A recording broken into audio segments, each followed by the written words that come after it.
സഭാപ്രസംഗി 1-ാം അധ്യായം 1 മുതലുള്ള വാക്യങ്ങൾ.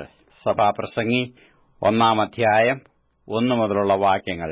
യെരൂശലേമിലെ രാജാവായി ദാവീദിന്റെ മകനായ സഭാപ്രസംഗിയുടെ വചനങ്ങൾ. ഹാ മായ മായ എന്ന് സഭാപ്രസംഗി പറയുന്നു. ഹാ മായ മായ, സകലവും മായയത്രേ. സൂര്യനു കീഴിൽ പ്രയത്നിക്കുന്ന സകല പ്രയത്നത്താലും മനുഷ്യന് എന്തു ലാഭം? ഒരു തലമുറ പോകുന്നു, മറ്റൊരു തലമുറ വരുന്നു. ഭൂമിയോ എന്നേക്കും നിൽക്കുന്നു. സൂര്യൻ ഉദിക്കുന്നു, സൂര്യൻ അസ്തമിക്കുന്നു. ഉദിച്ച സ്ഥലത്തേക്ക് തന്നെ ബന്ധപ്പെട്ട് ചെല്ലുന്നു. കാറ്റ് തെക്കോട്ട് ചെന്ന് വടക്കോട്ട് ചുറ്റി വരുന്നു. അങ്ങനെ കാറ്റ് ചുറ്റി ചുറ്റി തിരിഞ്ഞുകൊണ്ട് പരിവർത്തനം ചെയ്യുന്നു. സകല നദികളും സമുദ്രത്തിലേക്ക് ഒഴുകി വീഴുന്നു. എന്നിട്ടും സമുദ്രം നിറയുന്നില്ല. നദികൾ ഒഴുകി വീഴുന്ന ഇടത്തേക്ക് പിന്നെയും പിന്നെയും ചെല്ലുന്നു. സകല കാര്യങ്ങളും ശ്രമാവഹങ്ങളാകുന്നു. മനുഷ്യൻ പറഞ്ഞാൽ തീരുകയില്ല. കണ്ടിട്ട് കണ്ണിന് തൃപ്തി വരുന്നില്ല. കേട്ടിട്ട് ചെവി നിറയുന്നതുമില്ല. ഉണ്ടായിരുന്നത് ഉണ്ടാകുവാനുള്ളതും ചെയ്തു കഴിഞ്ഞത് ചെയ്യുവാനുള്ളതുമാകുന്നു. സൂര്യന് കീഴിൽ പുതുതായി യാതൊന്നുമില്ല. ഇത് പുതിയത് എന്ന് പറയത്തക്കവണ്ണം വല്ലതും ഉണ്ടോ? നമുക്ക് മുമ്പേ പണ്ടത്തെ കാലത്ത് തന്നെ അതുണ്ടായിരുന്നു. പുരാതന ജനത്തെക്കുറിച്ച് ഓർമ്മയില്ലല്ലോ. വരുവാനുള്ളവരെക്കുറിച്ച് പിന്നത്തേതിൽ വരുവാനുള്ളവർക്കും ഓർമ്മയുണ്ടാകുകയില്ല. സഭാപ്രസംഗിയായ ഞാൻ യെരൂശലേമിൽ ഇസ്രായേലിന് രാജാവായിരുന്നു. ആകാശത്തിന് കീഴിൽ സംഭവിക്കുന്നതൊക്കെയും ജ്ഞാനത്തോടെ ആരാഞ്ഞറിയേണ്ടതിന് ഞാൻ മനസ്സുവെച്ചു. ഇത് ദൈവമനുഷ്യർക്ക് കഷ്ടപ്പെടുവാൻ കൊടുത്ത വല്ലാത്ത കഷ്ടപ്പാട് തന്നെ. സൂര്യന് കീഴെ നടക്കുന്ന സകല പ്രവൃത്തികളും ഞാൻ കണ്ടിട്ടുണ്ട്. അവയൊക്കെയും മായയും വൃഥാ പ്രയത്നവും അത്രേ. വളവുള്ളത് നേരെയാക്കുവാൻ വഹിയ, കുറവുള്ളത് എണ്ണിത്തികപ്പാനും വഹിയ. ഞാൻ മനസ്സിൽ ആലോചിച്ചു പറഞ്ഞത്, യെരൂശലേമിൽ എനിക്ക് മുമ്പുണ്ടായിരുന്ന എല്ലാവരെക്കാളും അധികം ജ്ഞാനം ഞാൻ സമ്പാദിച്ചിരിക്കുന്നു. എന്റെ ഹൃദയം ജ്ഞാനവും അറിവും ധാരാളം പ്രാപിച്ചിരിക്കുന്നു. ജ്ഞാനം ഗ്രഹിപ്പാനും ഭ്രാന്തും ഭോഷത്വവും അറിയുവാനും ഞാൻ മനസ്സുവെച്ചു. ഇതും വൃഥാ പ്രയത്നമെന്നു കണ്ടു. ജ്ഞാനബാഹുല്യത്തിൽ വ്യസനബാഹുല്യം ഉണ്ട്. അറിവ് വർദ്ധിപ്പിക്കുന്നവൻ ദുഃഖവും വർദ്ധിപ്പിക്കുന്നു. സഭാപ്രസംഗി 2-ാം അധ്യായം 1 മുതലുള്ള വാക്യങ്ങൾ. സഭാപ്രസംഗി 2-ാം അധ്യായം 1 മുതലുള്ള വാക്യങ്ങൾ. ഞാൻ എന്നോട് തന്നെ പറഞ്ഞു, വരിക, ഞാൻ നിന്നെ സന്തോഷം കൊണ്ട് പരീക്ഷിക്കും, സുഖം അനുഭവിച്ചുകൊള്ളുക. എന്നാൽ അതും മായ തന്നെ. ഞാൻ ചിരിയെക്കുറിച്ചു അത് ഭ്രാന്തെന്നും സന്തോഷത്തെക്കുറിച്ചു അതുകൊണ്ടെന്തു ഫലമെന്നും പറഞ്ഞു. മനുഷ്യർക്കും ആകാശത്തിന് കീഴെ ജീവപര്യന്തം ചെയ്യുവാൻ നല്ലത് ഏതെന്ന് ഞാൻ കാണുവോളം എന്റെ ഹൃദയം എന്നെ ജ്ഞാനത്തോടെ നടത്തിക്കൊണ്ടിരിക്കെ, ഞാൻ എന്റെ ദേഹത്തെ വീഞ്ഞുകൊണ്ട് സന്തോഷിപ്പിപ്പാനും ഭോഷത്വം പിടിച്ചുകൊള്ളുവാനും എന്റെ മനസ്സിൽ നിരൂപിച്ചു. ഞാൻ മഹാപ്രവൃത്തികളെ ചെയ്തു. എനിക്കു അരമനകളെ പണിതു, മുന്തിരിത്തോട്ടങ്ങളെ ഉണ്ടാക്കി. ഞാൻ തോട്ടങ്ങളെയും ഉദ്യാനങ്ങളെയും ഉണ്ടാക്കി. അവയെ സകലവിധ ഫലവൃക്ഷങ്ങളെയും നട്ടു. വൃക്ഷം വെച്ചുപിടിപ്പിച്ചിരുന്ന തോപ്പ് നനപ്പാൻ കുളങ്ങളും കുഴിപ്പിച്ചു. ഞാൻ ദാസന്മാരെയും ദാസിമാരെയും വിലയ്ക്ക് വാങ്ങി. വീട്ടിൽ ജനിച്ച ദാസന്മാരും എനിക്കുണ്ടായിരുന്നു. യെരൂശലേമിൽ എനിക്ക് മുമ്പേ ഉണ്ടായിരുന്ന ഏവരിലും അധികം ആടുമാടുകളായ ബഹുസമ്പത്ത് എനിക്കുണ്ടായിരുന്നു. ഞാൻ വെള്ളിയും പൊന്നും രാജാക്കന്മാർക്കും സംസ്ഥാനങ്ങൾക്കുമുള്ള ഭണ്ഡാരവും സ്വരൂപിച്ചു. സംഗീതക്കാരെയും സംഗീതക്കാരത്തികളെയും മനുഷ്യരുടെ പ്രമോദമായ അനവധി സ്ത്രീജനത്തെയും സമ്പാദിച്ചു. ഇങ്ങനെ ഞാൻ എനിക്ക് മുമ്പ് യെരൂശലേമിലുണ്ടായിരുന്ന എല്ലാവരിലും മഹാനായിത്തീർന്നു. അഭിവൃദ്ധി പ്രാപിച്ചു. ജ്ഞാനവും എന്നിൽ ഉറച്ചുനിന്നു. എന്റെ കണ്ണ് ആഗ്രഹിച്ചതൊന്നും ഞാൻ അതിന് നിഷേധിച്ചില്ല. എന്റെ ഹൃദയത്തിനു ഒരു സന്തോഷവും വിലക്കിയില്ല. എന്റെ സകല പ്രയത്നവും നിമിത്തം എന്റെ ഹൃദയം സന്തോഷിച്ചു. എന്റെ സകല പ്രയത്നത്തിലും എനിക്കുണ്ടായ അനുഭവം ഇതുതന്നെ. ഞാൻ എന്റെ കൈകളുടെ സകല പ്രവൃത്തികളെയും ഞാൻ ചെയ്യുവാൻ ശ്രമിച്ച സകല പരിശ്രമങ്ങളെയും നോക്കി. എല്ലാം മായയും വൃഥാ പ്രയത്നവും അത്രേ. സൂര്യന്റെ കീഴിൽ യാതൊരു ലാഭവുമില്ല എന്ന് കണ്ടു. ഞാൻ ജ്ഞാനവും ഭ്രാന്തും ഭോഷത്വവും നോക്കുവാൻ തിരിഞ്ഞു. രാജാവിന്റെ ശേഷം വരുന്ന മനുഷ്യൻ എന്തു ചെയ്യും? പണ്ട് ചെയ്തതു തന്നെ. വെളിച്ചം ഇരുളിനേക്കാൾ ശ്രേഷ്ഠമായിരിക്കുന്നതുപോലെ ജ്ഞാനം ഭോഷത്വത്തെക്കാൾ ശ്രേഷ്ഠമായിരിക്കുന്നു എന്ന് ഞാൻ കണ്ടു. ജ്ഞാനിക്കു തലയിൽ കണ്ണുണ്ട്, ഭോഷൻ ഇരുട്ടിൽ നടക്കുന്നു. എന്നാൽ അവർക്ക് എല്ലാവർക്കും ഗതി ഒന്നു തന്നെ എന്ന് ഞാൻ ഗ്രഹിച്ചു. ആകയാൽ ഞാൻ എന്നോട്, ഭോഷനും എനിക്കും ഗതി ഒന്നു തന്നെ, പിന്നെ ഞാൻ എന്തിന് അധികം ജ്ഞാനം സമ്പാദിക്കുന്നു എന്ന് പറഞ്ഞു. ഇതും മായയത്രേ. എന്ന് ഞാൻ മനസ്സിൽ പറഞ്ഞു. ഭോഷനെക്കുറിച്ചാകട്ടെ ജ്ഞാനിയെക്കുറിച്ചാകട്ടെ ശാശ്വതമായ ഓർമ്മയില്ല. വരുംകാലത്തു അവരെ ഒക്കെയും മറന്നുപോകും. അയ്യോ, ഭോഷൻ മരിക്കുന്നതുപോലെ ജ്ഞാനിയും മരിക്കുന്നു. അങ്ങനെ സൂര്യന് കീഴെ നടക്കുന്ന കാര്യം എനിക്ക് അനിഷ്ടമായതുകൊണ്ട് ഞാൻ ജീവനെ വെറുത്തു. എല്ലാം മായയും വൃഥാ പ്രയത്നവും അത്രേ. സൂര്യന് കീഴെ ഞാൻ പ്രയത്നിച്ച പ്രയത്നമൊക്കെയും ഞാൻ വെറുത്തു. എന്റെ ശേഷം വരുവാനിരിക്കുന്ന മനുഷ്യന് ഞാൻ അത് വെച്ചേക്കേണ്ടി വരുമല്ലോ. അവൻ ജ്ഞാനിയായിരിക്കുമോ ഭോഷനായിരിക്കുമോ ആർക്കറിയാം. എന്തായാലും ഞാൻ സൂര്യന് കീഴെ പ്രയത്നിച്ചതും ജ്ഞാനം വിളങ്ങിയതും ആയ സകല പ്രയത്നത്തിന്മേലും അവൻ അധികാരം പ്രാപിക്കും. അതും മായയാത്രേ. ആകയാൽ സൂര്യന് കീഴെ പ്രയത്നിച്ച സർവ്വ പ്രയത്നത്തെക്കുറിച്ചും ഞാൻ എന്റെ ഹൃദയത്തെ നിരാശപ്പെടുത്തുവാൻ തുടങ്ങി. ഒരുത്തൻ ജ്ഞാനത്തോടും അറിവോടും സാമർത്ഥ്യത്തോടും കൂടെ പ്രയത്നിക്കുന്നു. എങ്കിലും അതിൽ പ്രയത്നിക്കാത്ത ഒരുത്തന് അവൻ അതിനെ അവകാശമായി വെച്ചേക്കേണ്ടി വരുന്നു. അതും മായയും വലിയ തിന്മയും അത്രേ. സൂര്യന് കീഴെ പ്രയത്നിക്കുന്ന സകല പ്രയത്നം കൊണ്ടും ഹൃദയ പരിശ്രമം കൊണ്ടും മനുഷ്യന് എന്തു ഫലം? അവന്റെ നാളുകളൊക്കെയും ദുഃഖകരവും അവന്റെ കഷ്ടപ്പാടു വ്യസനകരവുമല്ലോ. രാത്രിയിലും അവന്റെ ഹൃദയത്തിന് സ്വസ്ഥതയില്ല. അതും മായയാത്രേ. തിന്നുകുടിച്ച് തന്റെ പ്രയത്നത്താൽ സുഖം അനുഭവിക്കുന്നതല്ലാതെ മനുഷ്യന് മറ്റൊരു നന്മയുമില്ല. അതും ദൈവത്തിന്റെ കയ്യിൽ നിന്നുള്ളത് എന്ന് ഞാൻ കണ്ടു. അവൻ നൽകിയിട്ടല്ലാതെ ആർ ഭക്ഷിക്കും, ആർ അനുഭവിക്കും? തനിക്ക് പ്രസാദമുള്ള മനുഷ്യന് അവർ ജ്ഞാനവും അറിവും സന്തോഷവും കൊടുക്കുന്നു. പാപിക്കോ ദൈവം തനിക്ക് പ്രസാദമുള്ളവനു അനുഭവിപ്പാൻ തക്കവണ്ണം ധനം സമ്പാദിക്കുകയും സ്വരൂപിക്കുകയും ചെയ്യുവാനുള്ള കഷ്ടപ്പാട് കൊടുക്കുന്നു. അതും മായയും വൃഥാ പ്രയത്നവും അത്രേ. സഭാപ്രസംഗി 3-ാം അധ്യായം 1 മുതലുള്ള വാക്യങ്ങൾ. സഭാപ്രസംഗി 3-ാം അധ്യായം 1 മുതലുള്ള വാക്യങ്ങൾ. എല്ലാറ്റിനും ഒരു സമയമുണ്ട്. ആകാശത്തിനും കീഴുള്ള സകല കാര്യത്തിനും ഒരു കാലമുണ്ട്.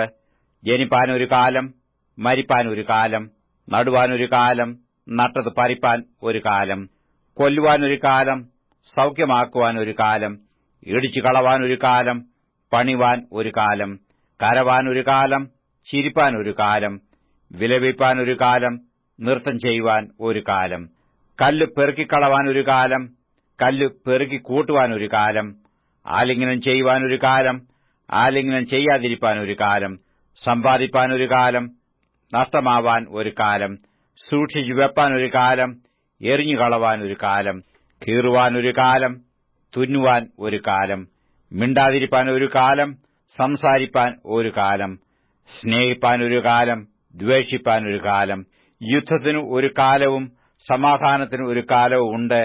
പ്രയത്നിക്കുന്നവന് തന്റെ പ്രയത്നം കൊണ്ട് എന്ത് ലാഭം? ദൈവം മനുഷ്യർക്ക് കഷ്ടപ്പെടുവാൻ കൊടുത്തിരിക്കുന്ന കഷ്ടപ്പാട് ഞാൻ കണ്ടിട്ടുണ്ട്. അവൻ സകലവും അതതിന്റെ സമയത്ത് ഭംഗിയായി ചെയ്തു നിത്യതയും മനുഷ്യരുടെ ഹൃദയത്തിൽ വെച്ചിരിക്കുന്നു. എങ്കിലും ദൈവം ആദിയോടൊന്നും ചെയ്യുന്ന പ്രവൃത്തിയെ ഗ്രഹിപ്പാൻ അവർക്ക് കഴിവില്ല. ജീവപര്യന്തം സന്തോഷിക്കുന്നതും സുഖം അനുഭവിക്കുന്നതും അല്ലാതെ ഒരു നന്മയും മനുഷ്യർക്ക് ഇല്ല എന്ന് ഞാൻ അറിയുന്നു. ഏതു മനുഷ്യനും തിന്നു കുടിച്ച് തന്റെ സകല പ്രയത്നം കൊണ്ടും സുഖം അനുഭവിക്കുന്നതും ദൈവത്തിന് ദാനമാകുന്നു. ദൈവം പ്രവർത്തിക്കുന്നതൊക്കെയും ശാശ്വതം എന്ന് ഞാൻ അറിയുന്നു. അതിനോട് ഒന്നും കൂട്ടുവാനും അതിൽ നിന്ന് ഒന്നും കുറപ്പാനും കഴിയുന്നതല്ല. മനുഷ്യ തന്നെ ഭയപ്പെടേണ്ടതിന് ദൈവം അത് ചെയ്തിരിക്കുന്നു. ഇപ്പോഴുള്ളത് പണ്ടുണ്ടായിരുന്നു, ഉണ്ടാകുവാനുള്ളതും മുമ്പ് ഉണ്ടായിരുന്നതും തന്നെ. കഴിഞ്ഞുപോയതിനെ ദൈവം വീണ്ടും അന്വേഷിക്കുന്നു. പിന്നെയും ഞാൻ സൂര്യന് കീഴെ ന്യായത്തിന്റെ സ്ഥലത്ത് ന്യായക്കേടും നീതിയുടെ സ്ഥലത്ത് നീതികേടും കണ്ടു. ഞാൻ എന്റെ മനസ്സിൽ ദൈവം നീതിമാനെയും ദുഷ്ടനെയും ന്യായം വിധിക്കും, സകല കാര്യത്തിനും സകല പ്രവൃത്തിക്കും ഒരു കാലമുണ്ടല്ലോ എന്ന് വിചാരിച്ചു. പിന്നെയും ഞാൻ മനസ്സിൽ വിചാരിച്ചത്, ഇത് മനുഷ്യർ നിമിത്തമത്രേ. ദൈവം അവരെ ശോധന കഴിക്കേണ്ടതിനും തങ്ങൾ മൃഗങ്ങൾ മാത്രം എന്നു അവർ കാണേണ്ടതിനും തന്നെ. മനുഷ്യർക്ക് ഭവിക്കുന്നത് മൃഗങ്ങൾക്കും ഭവിക്കുന്നു. രണ്ടിനും ഗതി ഒന്നു തന്നെ. അത് മരിക്കുന്നതുപോലെ അവനും മരിക്കുന്നു. രണ്ടിനും ശ്വാസം ഒന്നത്രേ. മനുഷ്യന് മൃഗത്തേക്കാൾ വിശേഷതയില്ല. സകലവും മായയല്ലോ. എല്ലാം ഒരു സ്ഥലത്തേക്ക് തന്നെ പോകുന്നു. എല്ലാം പൊടിയിൽ നിന്നുണ്ടായി, എല്ലാം വീണ്ടും പൊടിയായിത്തീരുന്നു. മനുഷ്യരുടെ ആത്മാവ് മേലോട്ട് പോകുന്നുവോ, മൃഗങ്ങളുടെ ആത്മാവ് കീഴോട്ട് ഭൂമിയിലേക്ക് പോകുന്നുവോ ആർക്കറിയാം? അതുകൊണ്ട് മനുഷ്യൻ തന്റെ പ്രവൃത്തികളിൽ സന്തോഷിക്കുന്നതല്ലാതെ മറ്റൊരു നന്മയുമില്ല എന്ന് ഞാൻ കണ്ടു. അതുതന്നെ അവന്റെ ഓഹരി. തന്റെ ശേഷം ഉണ്ടാവാനിരിക്കുന്നത് കാൺമാൻ ആർ അവനെ മടക്കി വരുത്തും? സഭാപ്രസംഗി 4 അധ്യായം 1 മുതലുള്ള വാക്യങ്ങൾ. സഭാപ്രസംഗി 4 അധ്യായം 1 മുതലുള്ള വാക്യങ്ങൾ. പിന്നെയും ഞാൻ സൂര്യന് കീഴെ നടക്കുന്ന പീഡനങ്ങളെയെല്ലാം കണ്ടു. പീഡിതന്മാർ കണ്ണുനീരൊഴുക്കുന്നു, അവർക്ക് ആശ്വാസപ്രദനില്ല.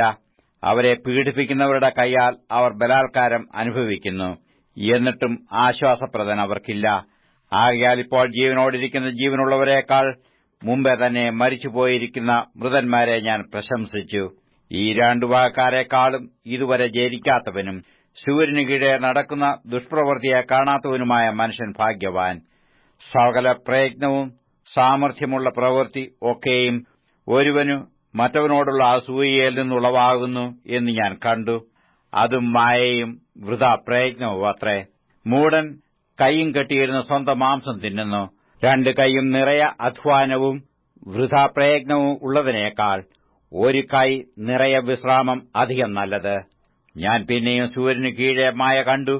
ഏകാഗിയായ ഒരുത്തനുണ്ട്, അവന് ആരുമില്ല, മകനില്ല, സഹോദരനുമില്ല. എങ്കിലും അവന്റെ പ്രയത്നത്തിനും ഒന്നിനും അവസാനമില്ല. അവന്റെ കണ്ണിന് സമ്പത്ത് കണ്ട് തൃപ്തി വരുന്നതുമില്ല. എന്നാൽ താൻ ആർക്കുവേണ്ടി പ്രയത്നിച്ചു സുഖാനുഭവം ത്യജിക്കുന്നു. ഇതും മായയും വല്ലാത്ത കഷ്ടപ്പാടും അത്രേ. ഒരുവനേക്കാൾ 2 ഏറെ നല്ലത്. അവർക്ക് തങ്ങളുടെ പ്രയത്നത്താൽ നല്ല പ്രതിഫലം കിട്ടുന്നു. വീണാൽ ഒരുവൻ മറ്റവനെ എഴുന്നേൽപ്പിക്കും. ഏകാകി വീണാലോ അവനെ എഴുന്നേൽപ്പിപ്പാൻ ആരുമില്ലായകൊണ്ട് അവനു അയ്യോ കഷ്ടം. 2 പേർ ഒന്നിച്ചു കിടന്നാൽ അവർക്ക് കുളിർ മാറും. ഒരുത്തൻ തന്നെ ആയാലോ എങ്ങനെ കുളിർ മാറും? ഒരുത്തനെ ആരെങ്കിലും ആക്രമിച്ചാൽ 2 പേർക്കും അവനോട് എതിർത്തു നിൽക്കാം. മുപ്പിരിച്ചരട് വേഗത്തിൽ അറ്റുപോകയില്ല. പ്രബോധനം കൈക്കൊള്ളാത്ത വൃദ്ധനും മൂഢനുമായ ഒരു രാജാവിനേക്കാൾ ദരിദ്രനും ജ്ഞാനിയുമായ ഒരു ബാലൻ കൊള്ളാം. അവൻ മറ്റേവന്റെ രാജ്യത്തിൽ ദരിദ്രനായി ജനിച്ചിട്ടും രാജാവായി വാഴേണ്ടതിന് കാരാഗൃഹത്തിൽ നിന്നു വരുന്നു. മറ്റേവന് പകരം എഴുന്നേറ്റ ബാലന്റെ പക്ഷം സൂര്യന് കീഴെ സഞ്ചരിക്കുന്ന ജീവനുള്ളവരൊക്കെയും ചേർന്നിരിക്കുന്നത് ഞാൻ കണ്ടു. അവൻ അസംഖ്യ ജനത്തിനൊക്കെയും തലവാനായിരുന്നു. എങ്കിലും പിന്നെയുള്ളവർ അവനിൽ സന്തോഷിക്കുകയില്ല. അതും മായയും വൃഥാ പ്രയത്നവും അത്രേ. സഭാപ്രസംഗി 5 അധ്യായം 1 മുതലുള്ള വാക്യങ്ങൾ. സഭാപ്രസംഗി 5 അധ്യായം 1 മുതലുള്ള വാക്യങ്ങൾ. ദേവാലയത്തിലേക്ക് പോകുമ്പോൾ കാൽ സൂക്ഷിക്ക. മൂഢന്മാർ യാഗം അർപ്പിക്കുന്നതിനേക്കാൾ അടുത്തു ചെന്ന് കേൾക്കുന്നത് നല്ലത്. പരിജ്ഞാനമില്ലായകയാലല്ലോ അവർ ദോഷം ചെയ്യുന്നത്. അതിവേഗത്തിൽ ഒന്നും പറയരുത്. ദൈവസന്നിധിയിൽ ഒരു വാക്ക് ഉച്ചരിപ്പാൻ നിന്റെ ഹൃദയം ബന്ധപ്പെടരുത്. ദൈവം സ്വർഗ്ഗത്തിലും നീ ഭൂമിയിലുമല്ലോ. ആകയാൽ നിന്റെ വാക്ക് ചുരുക്കമായിരിക്കട്ടെ. കഷ്ടപ്പാടിന്റെ ആധിക്യം കൊണ്ട് സ്വപ്നവും വാക്കുപെരുപ്പം കൊണ്ട് ഭോഷന്റെ ജൽപ്പനവും ജനിക്കുന്നു. ദൈവത്തിന് നേർച്ച നേർന്നാൽ കഴിപ്പാൻ താമസിക്കരുത്. മൂഢന്മാരിൽ അവന് പ്രസാദമില്ല. നീ നേർന്നത് കഴിക്ക. നേർന്നിട്ട് കഴിക്കാതിരിക്കുന്നതിനേക്കാൾ നേരാതിരിക്കുന്നത് നല്ലത്. നിന്റെ വായ് നിന്റെ ദേഹത്തിന് പാപകാരണമാകരുത്. അബദ്ധവശാൽ വന്നുപോയി എന്ന് നീ ദൂതന്റെ സന്നിധിയിൽ പറയുകയുമരുത്. ദൈവം നിന്റെ വാക്ക് നിമിത്തം കോപിച്ചു നിന്റെ കൈകളുടെ പ്രവൃത്തിയെ നശിപ്പിക്കുന്നത് എന്തിന്? സ്വപ്ന ബഹുത്വത്തിലും വാക്ക് പെരുപ്പത്തിലും വ്യർത്ഥതയുണ്ട്. നീയോ ദൈവത്തെ ഭയപ്പെടുക. ഒരു സംസ്ഥാനത്ത് ദരിദ്രനെ പീഡിപ്പിക്കുന്നതും നീതിയും ന്യായവും എടുത്തുകളയുന്നതും കണ്ടാൽ നീ വിസ്മയിച്ചു പോകരുത്. ഉന്നതനു മീതെ ഒരു ഉന്നതനും അവർക്കു മീതെ അത്യുന്നതനും ജാഗരിക്കുന്നു. കൃഷിതൽപരനായിരിക്കുന്ന ഒരു രാജാവ് ദേശത്തിന് എല്ലാറ്റിലും ഉപകാരമായിരിക്കും. ദ്രവ്യപ്രിയനു ദ്രവ്യം കിട്ടിയിട്ടും ഐശ്വര്യപ്രിയനു ആദായം കിട്ടിയിട്ടും തൃപ്തി വരുന്നില്ല. അതും മായയാത്രേ. വസ്തുവക പെരുകുമ്പോൾ അതുകൊണ്ട് ഉപജീവിക്കുന്നവരും പെരുകുന്നു. അതിന്റെ ഉടമസ്ഥന് കണ്ണുകൊണ്ട് കാണുകയല്ലാതെ മറ്റെന്ത് പ്രയോജനം? വേല ചെയ്യുന്ന മനുഷ്യൻ അല്പമോ അധികമോ ഭക്ഷിച്ചാലും അവന്റെ ഉറക്കം സുഖകരമാകുന്നു. ധനവാന്റെ സമൃദ്ധിയോ അവനെ ഉറങ്ങുവാൻ സമ്മതിക്കുന്നില്ല. സൂര്യന് കീഴെ ഞാൻ കണ്ടിട്ടുള്ള ഒരു വല്ലാത്ത തിന്മയുണ്ട്. ഉടമസ്ഥൻ തനിക്ക് അനർത്ഥത്തിനായിട്ട് സൂക്ഷിച്ചുവെക്കുന്ന സമ്പത്ത് തന്നെ. ആ സമ്പത്ത് നിർഭാഗ്യവശാൽ നശിച്ചു പോകുന്നു. അവനൊരു മകൻ ജനിച്ചാൽ അവന്റെ കൈയിൽ ഒന്നും ഉണ്ടാകുകയില്ല. അവൻ അമ്മയുടെ ഗർഭത്തിൽ നിന്ന് പുറപ്പെട്ടു വന്നതുപോലെ നഗ്നനായി തന്നെ മടങ്ങിപ്പോകും. തന്റെ പ്രയത്നത്തിന്റെ ഫലമായിട്ടു അവൻ കൈയിൽ ഒരു വസ്തുവും കൊണ്ടുപോകുകയില്ല. അത് ഒരു വല്ലാത്ത തിന്മ തന്നെ. അവൻ വന്നതുപോലെ തന്നെ പോകുന്നു. അവന്റെ വൃഥാ പ്രയത്നത്താൽ അവന് എന്തു പ്രയോജനം? അവന്റെ ജീവകാലമൊക്കെയും ഇരുട്ടിലും വ്യസനത്തിലും ദീനത്തിലും ക്രോധത്തിലും കഴിയുന്നു. ഞാൻ ശുഭവും ഭംഗിയുമായത് കണ്ടു. ദൈവം ഒരുത്തിന് കൊടുക്കുന്ന ആയുഷ്കാലമൊക്കെയും അവൻ തിന്നുകുടിച്ച് സൂര്യന് കീഴെ താൻ പ്രയത്നിക്കുന്ന തന്റെ സകല പ്രയത്നത്തിലും സുഖം അനുഭവിക്കുന്നത് തന്നെ. അതല്ലോ അവന്റെ ഓഹരി. ദൈവം ധനവും ഐശ്വര്യവും അത് അനുഭവിച്ച് തന്റെ ഓഹരി ലഭിച്ചു തന്റെ പ്രയത്നത്തിൽ സന്തോഷിപ്പാൻ അധികാരവും കൊടുത്തിരിക്കുന്ന ഏതു മനുഷ്യനും അത് ദൈവത്തിന് ദാനം തന്നെ. ദൈവം അവന് ഹൃദയസന്തോഷം അരുളുന്നതുകൊണ്ട് അവൻ തന്റെ ആയുഷ്കാലം ഏറെ ഓർക്കുകയില്ല. സഭാപ്രസംഗി 6-ാം അധ്യായം 1 മുതലുള്ള വാക്യങ്ങൾ. സഭാപ്രസംഗി 6-ാം അധ്യായം 1 മുതലുള്ള വാക്യങ്ങൾ. സൂര്യന് കീഴെ ഞാൻ കണ്ടിരിക്കുന്ന ഒരു തിന്മയുണ്ട്. അത് മനുഷ്യർക്ക് ഭാരമുള്ളതാകുന്നു. ദൈവം ഒരു മനുഷ്യന് ധനവും ഐശ്വര്യവും മാനവും നൽകുന്നു. അവൻ ആഗ്രഹിക്കുന്നതിനു ഒന്നിനും അവന് കുറവില്ല. എങ്കിലും അത് അനുഭവിപ്പാൻ ദൈവം അവന് അധികാരം കൊടുക്കുന്നില്ല. ഒരു അന്യനത്രേ അത് അനുഭവിക്കുന്നത്. അത് മായയും വല്ലാത്ത വ്യാധിയും തന്നെ. ഒരു മനുഷ്യൻ 100 മക്കളെ ജനിപ്പിക്കുകയും ഏറിയ സംവത്സരം ജീവിച്ച് ദീർഘായുസായിരിക്കുകയും ചെയ്തിട്ടും അവൻ നന്മ അനുഭവിച്ച് തൃപ്തനാകാതെയും ഒരു ശവസംസ്കാരം പ്രാപിക്കാതെയും പോയാൽ ഗർഭം അലസിപ്പോയ പിണ്ഡം അവനേക്കാൾ നന്ന് എന്ന് ഞാൻ പറയുന്നു. അത് മായയിൽ വരുന്നു, അന്ധകാരത്തിലേക്ക് പോകുന്നു. അതിന്റെ പേർ അന്ധകാരത്തിൽ മറഞ്ഞിരിക്കുന്നു. സൂര്യനെ അത് കണ്ടിട്ടില്ല, അറിഞ്ഞിട്ടുമില്ല. മറ്റവനേക്കാൾ അധികം വിശ്രാമം അതിനുണ്ട്. അവൻ 2000 ആണ്ട് ജീവിച്ചിരുന്നിട്ടും നന്മ അനുഭവിച്ചില്ലെങ്കിൽ എല്ലാവരും ഒരു സ്ഥലത്തേക്കല്ലയോ പോകുന്നത്. മനുഷ്യന്റെ പ്രയത്നമൊക്കെയും അവന്റെ വായ്ക്കു വേണ്ടിയാകുന്നു. എങ്കിലും അവന്റെ കൊതിക്ക് മതി വരുന്നില്ല. മൂഢനേക്കാൾ ജ്ഞാനിക്ക് എന്തു വിശേഷതയുള്ളൂ? പരിജ്ഞാനമുള്ള സാധുവിന് ജീവനുള്ളവരുടെ മുമ്പിൽ നടക്കുന്നതിൽ എന്തു വിശേഷതയുള്ളൂ? അഭിലാഷത്തിന്റെ സഞ്ചാരത്തെക്കാൾ കണ്ണിന്റെ നോട്ടം നല്ലത്. അതും മായയും വൃഥാ പ്രയത്നവും അത്രേ. ഒരുത്തൻ എന്തുതന്നെയായിരുന്നാലും അവന് പണ്ടുതന്നെ പേർ വിളിച്ചിരിക്കുന്നു. മനുഷ്യനെന്താകും എന്ന് വിധിച്ചുമിരിക്കുന്നു. തന്നിലും ബലമേറിയവനോട് വാദിപ്പാൻ അവന് കഴിവില്ല. മായയെ വർദ്ധിപ്പിക്കുന്ന വാക്ക് പെരുക്കിയാലും മനുഷ്യനെന്ത് ലാഭം? മനുഷ്യന്റെ ജീവിതകാലത്ത് അവൻ നിഴൽ പോലെ കഴിച്ചുകൂട്ടുന്ന വ്യർത്ഥമായുള്ള ആയുഷ്കാലത്തൊക്കെയും അവന് എന്താകുന്നു നല്ലത് എന്ന് ആർക്കറിയാം? അവന്റെ ശേഷം സൂര്യന് കീഴെ എന്ത് സംഭവിക്കുമെന്ന് മനുഷ്യനോട് ആർ അറിയിക്കും? സഭാപ്രസംഗി 7-ാം അധ്യായം 1 മുതലുള്ള വാക്യങ്ങൾ. സഭാപ്രസംഗി 7-ാം അധ്യായം 1 മുതലുള്ള വാക്യങ്ങൾ. നല്ല പേർ സുഗന്ധതൈലത്തെക്കാളും മരണദിവസം ജനനദിവസത്തെക്കാളും ഉത്തമം. വിരുന്നു വീട്ടിൽ പോകുന്നതിനേക്കാൾ വിലാപഭവനത്തിൽ പോകുന്നത് നല്ലത്. അതല്ലോ സകല മനുഷ്യരുടെയും അവസാനം. ജീവിച്ചിരിക്കുന്നവൻ അത് ഹൃദയത്തിൽ കരുതിക്കൊള്ളും. ചിരിയേക്കാൾ വ്യസനം നല്ലത്. മുഖം വാടിയിരിക്കുമ്പോൾ ഹൃദയം സുഖമായിരിക്കും. ജ്ഞാനികളുടെ ഹൃദയം വിലാപഭവനത്തിൽ ഇരിക്കുന്നു, മൂഢന്മാരുടെ ഹൃദയമോ സന്തോഷഭവനത്തിലത്രേ. മൂഢന്റെ ഗീതം കേൾക്കുന്നതിനേക്കാൾ ജ്ഞാനിയുടെ ശാസന കേൾക്കുന്നത് മനുഷ്യന് നല്ലത്. മൂഢന്റെ ചിരി കലത്തിന്റെ കീഴെ കത്തുന്ന മുള്ളിന്റെ പൊടുപൊടുപ്പ് പോലെയാകുന്നു.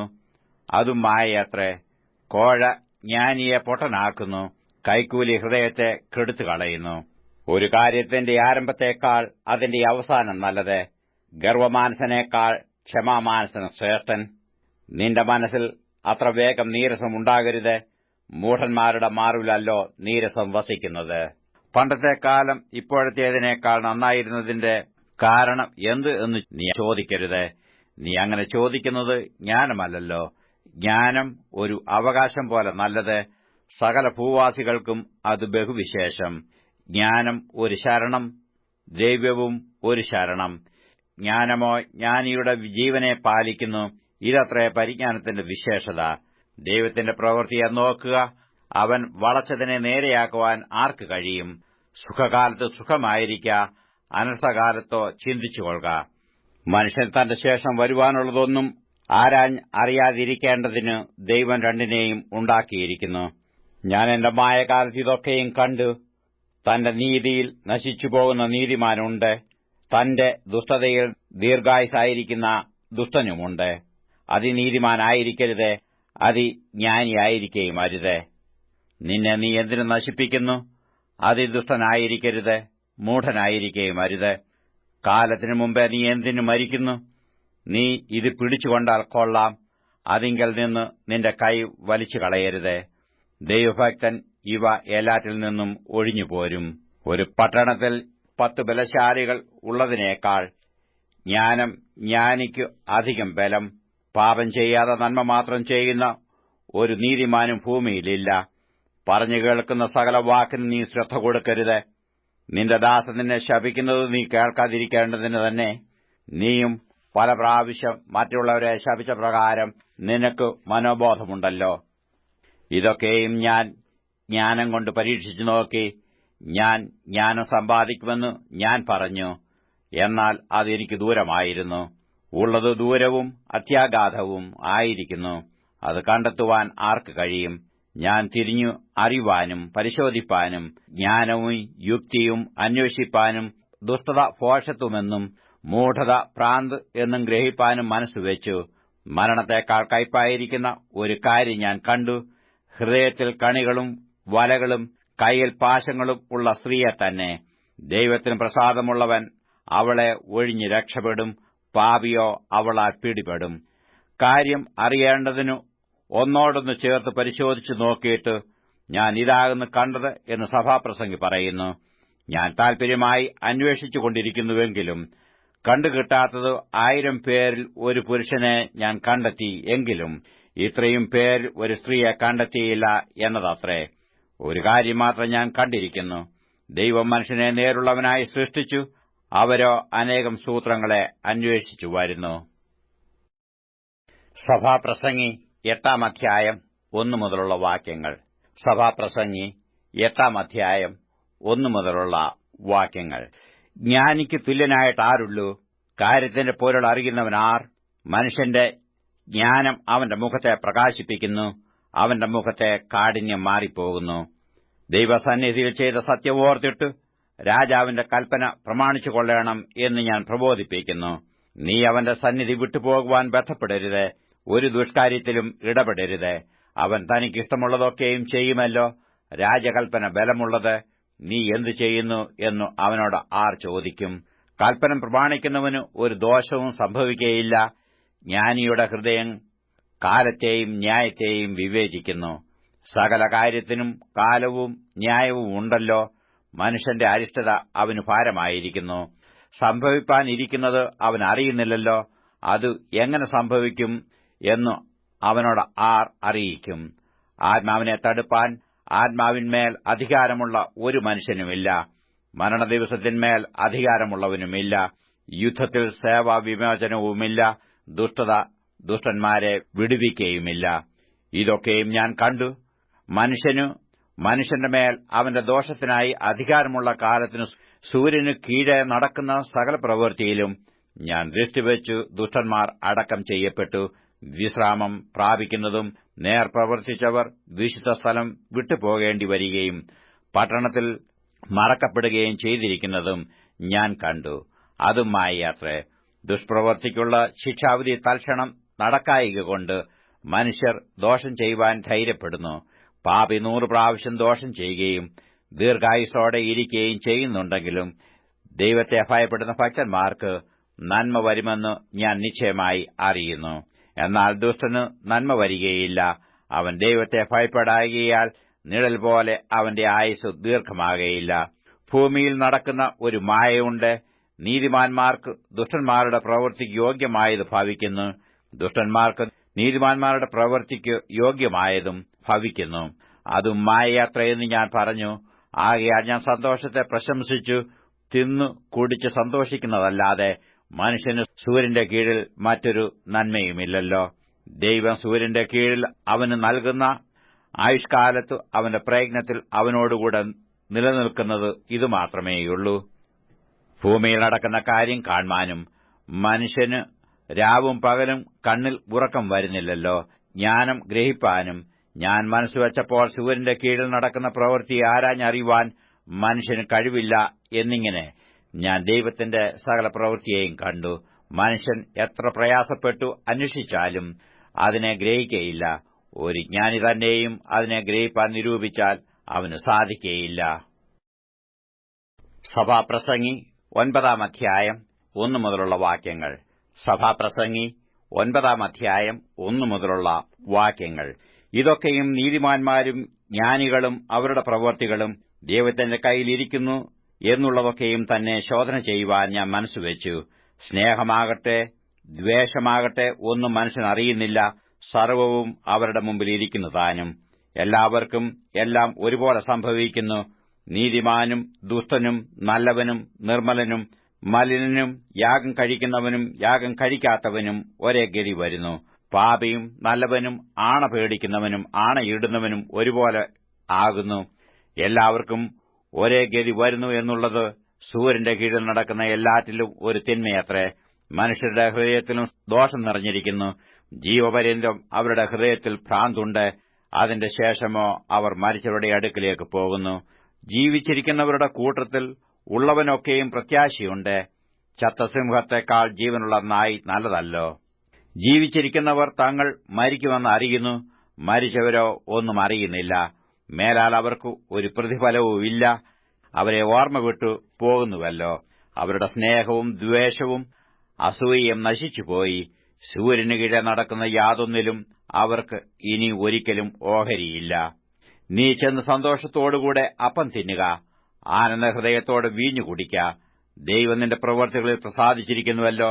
നിന്റെ വസ്ത്രം എല്ലായ്പ്പോഴും വെള്ളയായിരിക്കട്ടെ, നിന്റെ തലയിൽ എണ്ണ കുറയാതിരിക്കട്ടെ. സൂര്യന് കീഴെ അവൻ നിനക്ക് നൽകിയിരിക്കുന്ന മായയായുള്ള ആയുഷ്കാലത്തൊക്കെയും നീ സ്നേഹിക്കുന്ന ഭാര്യയോടുകൂടെ മായയായുള്ള നിന്റെ ആയുഷ്കാലമെല്ലാം സുഖിച്ചുകൊള്ളുക. അതല്ലോ ഈ ആയുസ്സിലും സൂര്യന്റെ കീഴിൽ നീ ചെയ്യുന്ന പ്രയത്നത്തിലും നിനക്കുള്ള ഓഹരി. ചെയ്യുവാൻ നിനക്ക് സംഗതി വരുന്നതൊക്കെയും ശക്തിയോടെ ചെയ്യുക. നീ ചെല്ലുന്ന പാതാളത്തിൽ പ്രവൃത്തിയോ സൂത്രമോ അറിവോ ജ്ഞാനമോ ഒന്നുമില്ല. പിന്നെയും ഞാൻ സൂര്യന് കീഴെ കണ്ടത്, വേഗതയുള്ളവർ ഓട്ടത്തിലും വീരന്മാർ യുദ്ധത്തിലും നേടുന്നില്ല. ജ്ഞാനികൾക്കു ആഹാരവും വിവേകികൾക്ക് സമ്പത്തും സാമർഥ്യമുള്ളവർക്ക് പ്രീതിയും ലഭിക്കുന്നില്ല. അവർക്കൊക്കെയും കാലവും ഗതിയുമത്രേ ലഭിക്കുന്നത്. മനുഷ്യൻ തന്റെ കാലം അറിയുന്നില്ലല്ലോ. വല്ലാത്ത വലയിൽ പിടിപെടുന്ന മത്സ്യങ്ങളെപ്പോലെയും കണിയിലാകപ്പെടുന്ന പക്ഷികളെപ്പോലെയും മനുഷ്യർ പെട്ടെന്ന് വന്നുകൂടുന്ന ദുഷ്കാലത്ത് കണിയിൽ കുടുങ്ങിപ്പോകുന്നു. ഞാൻ സൂര്യന് കീഴെ ഇങ്ങനെയും ജ്ഞാനം കണ്ടു. അത് എനിക്ക് വലുതായി തോന്നി. ചെറിയൊരു പട്ടണമുണ്ടായിരുന്നു, അതിൽ മനുഷ്യർ ചുരുക്കമായിരുന്നു. വലിയൊരു രാജാവ് അതിന്റെ നേരെ വന്നു അതിനെ നിരോധിച്ചു. അതിനെതിരെ വലിയ കൊത്തളങ്ങൾ പണിതു. എന്നാൽ അവിടെ സാധുവായൊരു ജ്ഞാനി പാർത്തിരുന്നു. അവൻ തന്റെ ജ്ഞാനത്താൽ പട്ടണത്തെ രക്ഷിച്ചു. എങ്കിലും ആ സാധു മനുഷ്യനെ ആരും ഓർത്തില്ല. ജ്ഞാനം ബലത്തേക്കാൾ നല്ലതു തന്നെ. എങ്കിലും സാധുവിന്റെ ജ്ഞാനം തുച്ഛീകരിക്കപ്പെടുന്നു. അവന്റെ വാക്ക് ആരും കൂട്ടാക്കുന്നതുമില്ല എന്ന് ഞാൻ പറഞ്ഞു. മൂഢന്മാരെ ഭരിക്കുന്നവന്റെ അട്ടഹാസത്തെക്കാൾ സാവധാനത്തിൽ പറയുന്ന ജ്ഞാനിയുടെ വചനങ്ങൾ നല്ലത്. യുദ്ധങ്ങളെക്കാളും ജ്ഞാനം നല്ലത്. എന്നാൽ ഒരൊറ്റ പാപി വളരെ നന്മ നശിപ്പിച്ചു കളയുന്നു. സഭാപ്രസംഗി 10-ാം അധ്യായം 1 മുതലുള്ള വാക്യങ്ങൾ. സഭാപ്രസംഗി 10-ാം അധ്യായം 1 മുതലുള്ള വാക്യങ്ങൾ. ചത്ത ഈച്ച തൈലക്കാരന്റെ തൈലം നാറുമാറാക്കുന്നു. അല്പഭോഷത്വം ജ്ഞാനമാനങ്ങളെക്കാൾ ഘനമേറുന്നു. ജ്ഞാനിയുടെ ബുദ്ധി അവന്റെ വലത്തുഭാഗത്തും മൂഢന്റെ ബുദ്ധി അവന്റെ ഇടത്തുഭാഗത്തും ഇരിക്കുന്നു. ഭോഷൻ നടക്കുന്ന വഴിയിൽ അവന്റെ ബുദ്ധി ക്ഷയിച്ചു പോകുന്നു. താൻ ഭോഷനെന്നു എല്ലാവർക്കും വെളിവാക്കും. അധിപതിയുടെ കോപം നിന്റെ നേരെ പൊങ്ങുന്നു എങ്കിൽ നീ നിന്റെ സ്ഥലം വിട്ടു മാറരുത്. ക്ഷാന്തി മഹാപാതകങ്ങളെ ചെയ്യാതിരിപ്പാൻ കാരണമാകും. അധിപതിയുടെ പക്കൽ നിന്ന് പുറപ്പെടുന്ന തെറ്റുപോലെ ഞാൻ സൂര്യന് കീഴെ ഒരു തിന്മ കണ്ടു. മൂഢന്മാർ ശ്രേഷ്ഠ പദവിയിൽ എത്തുകയും ധനവാന്മാർ താണനിലയിൽ ഇരിക്കുകയും ചെയ്യുന്നത് തന്നെ.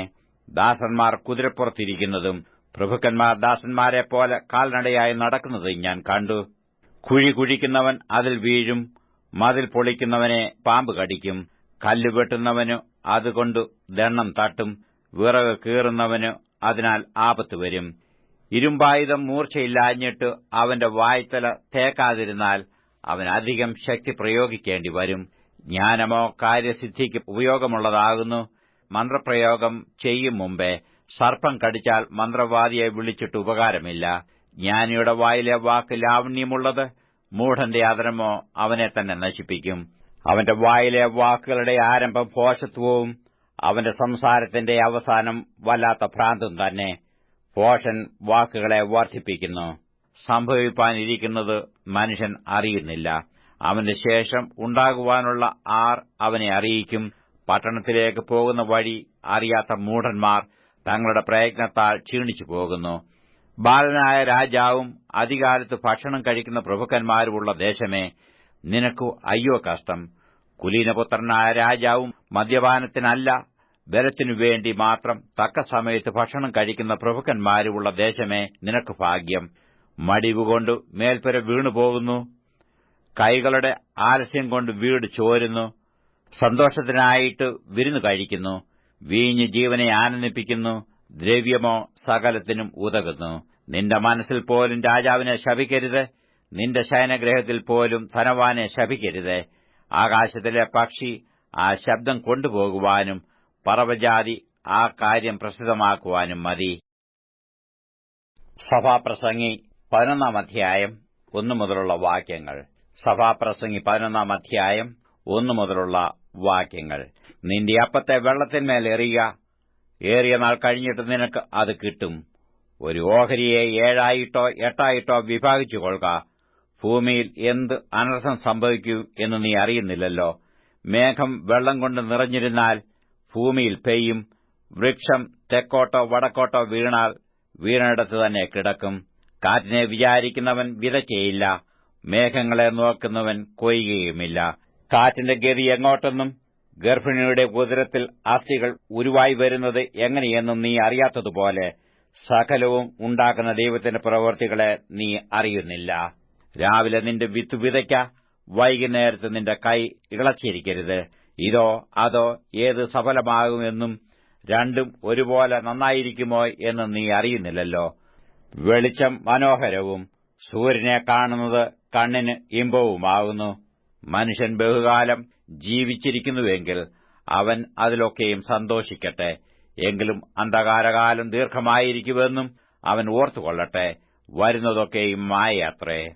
യൗവനക്കാരാ, നിന്റെ യൗവനത്തിൽ സന്തോഷിക്ക. യൗവനകാലത്തിൽ നിന്റെ ഹൃദയം ആനന്ദിക്കട്ടെ. നിനക്കിഷ്ടമുള്ള വഴികളിലും നിനക്ക് ബോധിച്ച വണ്ണവും നടന്നുകൊള്ളുക. എന്നാൽ ഇവയൊക്കെ നിമിത്തം ദൈവം നിന്നെ ന്യായവിസ്താരത്തിലേക്ക് വരുത്തുമെന്നറിയുക. ആകയാൽ നിന്റെ ഹൃദയത്തിൽ നിന്ന് വ്യസനം അകറ്റി നിന്റെ ദേഹത്തിൽ നിന്ന് തിന്മ നീക്കിക്കളക. ബാല്യവും യൗവനവും മായയാത്രേ. സഭാപ്രസംഗി 12-ാം അധ്യായം 1 മുതലുള്ള വാക്യങ്ങൾ. സഭാപ്രസംഗി 12-ാം അധ്യായം 1 മുതലുള്ള വാക്യങ്ങൾ. നിന്റെ യൗവനകാലത്ത് നിന്റെ സൃഷ്ടാവിനെ ഓർത്തുകൊള്ളുക. ദുർദിവസങ്ങൾ വരികയും എനിക്ക് ഇഷ്ടമില്ല എന്ന് നീ പറയുന്ന കാലം സമീപിക്കുകയും സൂര്യനും വെളിച്ചവും ചന്ദ്രനും നക്ഷത്രങ്ങളും ഇരുണ്ടുപോകുകയും മഴ പെയ്ത ശേഷം മേഘങ്ങൾ മടങ്ങിവരികയും ചെയ്യും മുമ്പേ തന്നെ. അന്ന് വീട്ടുകാവൽക്കാർ വിറയ്ക്കും, ബലവാന്മാർ കുനിയും, അരയ്ക്കുന്നവർ ചുരുക്കമാകയാൽ അടങ്ങിയിരിക്കും. കിളിവാതിലുകളിൽ കൂടി നോക്കുന്നവർ അന്ധന്മാരാകും. തെരുവിലെ കതകുകൾ അടയും, അരയ്ക്കുന്ന ശബ്ദം മന്ദമാകും. പക്ഷികളുടെ ശബ്ദത്തിങ്കൽ ഉണർന്നുപോകും, പാട്ടുകാരികളൊക്കെയും തളരുകയും ചെയ്യും. അന്ന് അവർ കയറ്റത്തെ പേടിക്കും, വഴിയിൽ ഭീതികൾ ഉള്ളതായി തോന്നും. ബദാം വൃക്ഷം പൂക്കും, തുള്ളൻ ഇഴഞ്ഞു നടക്കും, രോചനക്കുരു ഫലിക്കാതെ വരും. മനുഷ്യൻ തന്റെ ശാശ്വത ഭവനത്തിലേക്ക് പോകും. വിലാപം കഴിക്കുന്നവർ വീഥിയിൽ ചുറ്റി സഞ്ചരിക്കും. അന്ന് വെള്ളിച്ചരട് അറ്റുപോകും, പൊൻകിണ്ണം തകരും, ഉറവെങ്കിലെ കുടം ഉടയും, കിണറ്റിങ്കിലെ ചക്രം തകരും. പൊടി പണ്ട് ആയിരുന്നതുപോലെ ഭൂമിയിലേക്ക് തിരികെ വരും. ആത്മാവ് അതിനെ നൽകിയ ദൈവത്തിന്റെ അടുക്കിലേക്ക് മടങ്ങിപ്പോകും. ഹാ മായ, മായ, സകലവും മായയാത്രേ എന്ന് സഭാപ്രസംഗി പറയുന്നു. സഭാപ്രസംഗി ജ്ഞാനിയായിരുന്നത് കൂടാതെ അവൻ ജനത്തിൽ പരിജ്ഞാനം ഉപദേശിച്ചു കൊടുക്കുകയും ചിന്തിച്ച് ശോധന കഴിച്ചു അനേകം സദൃശവാക്യം ചമയ്ക്കുകയും ചെയ്തു. ഇമ്പമായുള്ള വാക്കുകളും നേരായി എഴുതിയിരിക്കുന്നവയും സത്യമായുള്ള വചനങ്ങളും കണ്ടെത്തുവാൻ സഭാപ്രസംഗി ഉത്സാഹിച്ചു. ജ്ഞാനികളുടെ വചനങ്ങൾ മുടങ്കോൽ പോലെയും സഭാധിപന്മാരുടെ വാക്കുകൾ തറച്ചിരിക്കുന്ന ആണികൾ പോലെയുമാകുന്നു. അവ ഒരിടയനാൽ തന്നെ നൽകപ്പെട്ടിരിക്കുന്നു. എന്നാൽ എന്റെ മകനെ, പ്രബോധനം കൈക്കൊള്ളുക. പുസ്തകം ഓരോന്നുണ്ടാക്കുന്നതിനു അവസാനമില്ല. അധികം പഠിക്കുന്നത് ശരീരത്തിന് ക്ഷീണം തന്നെ. എല്ലാറ്റിന്റെയും സാരം കേൾക്കുക. ദൈവത്തെ ഭയപ്പെട്ടു അവന്റെ കൽപ്പനകളെ പ്രമാണിച്ചുകൊള്ളുക. അതാകുന്നു സകല മനുഷ്യർക്കും വേണ്ടുന്നത്. ദൈവം നല്ലതും തീയതുമായ സകല പ്രവൃത്തിയെയും സകല രഹസ്യങ്ങളുമായി ന്യായവിസ്താരത്തിലേക്ക് വരുത്തുമല്ലോ.